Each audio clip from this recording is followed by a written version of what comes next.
Hello everyone, saya Cici Rizani Ilma dan teman saya Cindy Fatika Sari akan mempresentasikan tentang Makkiyah dan Madaniyah. Stay tune.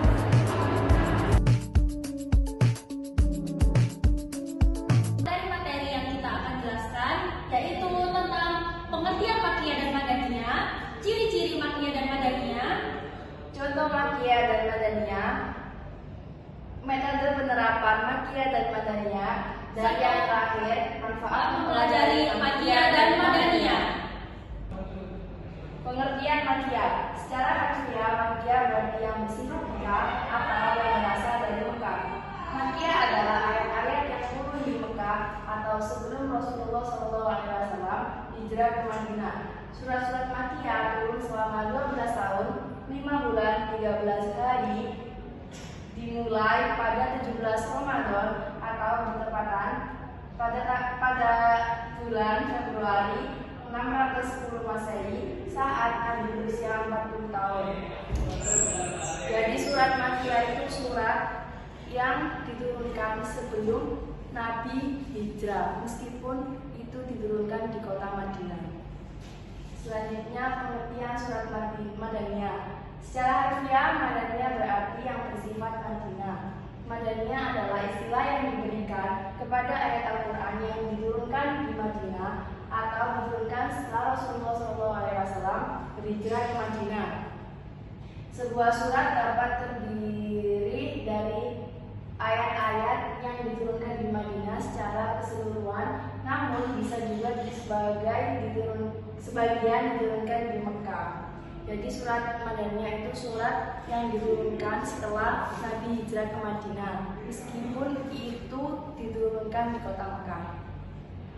Ciri-ciri surat Makkiyah. Yang pertama, terdapat kata kaula di sebagian besar ayatnya. Yang kedua, terdapat sujud tilawah di sebagian atau di seluruh ayatnya. Yang ketiga, diawali huruf tahaji seperti qaf, hamim, dan nun.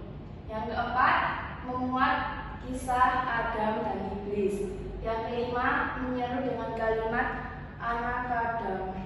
Yang keenam, memuat kisah para nabi dan umat terdahulu. Yang ketujuh, isinya memberi penekanan pada masalah akidah. Dan yang terakhir, ayatnya pendek-pendek.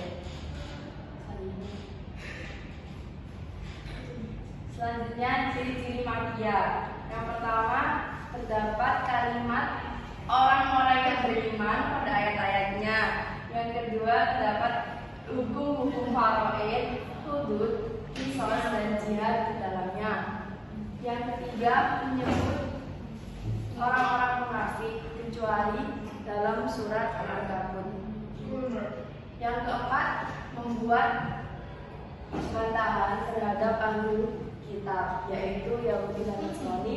Yang kelima, memuat hukum syara seperti ibadah, muamalah, dan al-walu syaksiah. Dan yang terakhir, ayatnya panjang-panjang. Contoh dari surat Makkiyah yaitu Al-Baqarah, Al-Imran, An-Nisa, Al-Maidah, Al-Anfal, At-Taubah, Al-Hajj, Al-Ahzab, Al-Mujadalah, Al-Hasyr, Al-Hadid, Al-Munafiqun, At-Talaq, dan seterusnya.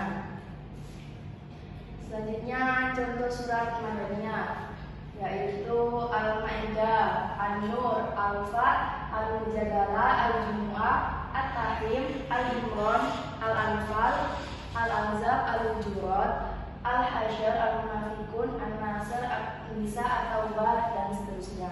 Yaitu selanjutnya tentang metode penerapan Makkiyah dan Madaniyah. Yaitu metode, ada dua metode, yaitu metode sama'i dan metode qiyasi. Apa itu metode sama'i? Yaitu metode yang mengandalkan informasi yang diterima dari para sahabat atau tabi'in yang mendengarkan langsung tentang wahyu Allah atau tentang Al-Quran diturunkannya. Yang kedua, metode qiyasi, yaitu metode yang perkumpulan para istihad atau opini-opini para ulama atau tabi'in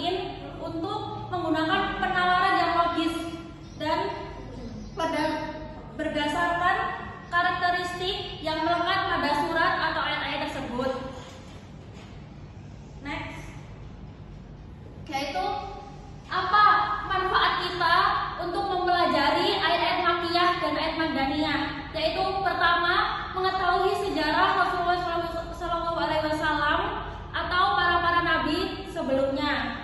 Atau kita yang kedua memudahkan kita untuk mengetahui turunnya surat-surat tersebut di Madinah ataupun di Mekah. Yang ketiga, meningkatkan keyakinan kita, keimanan kita, rasa syukur kita, kecintaan kita kepada Allah Subhanahu wa taala untuk mempelajari ayat suci Al-Qur'an. Yang keempat, mengetahui dan mengerti sejarah, hukum atau syariat yang terdapat pada surat Makkiyah ataupun Madaniyah.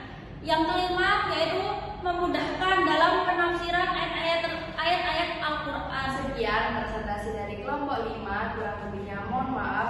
Wassalamualaikum Waalaikumsalam warahmatullahi wabarakatuh.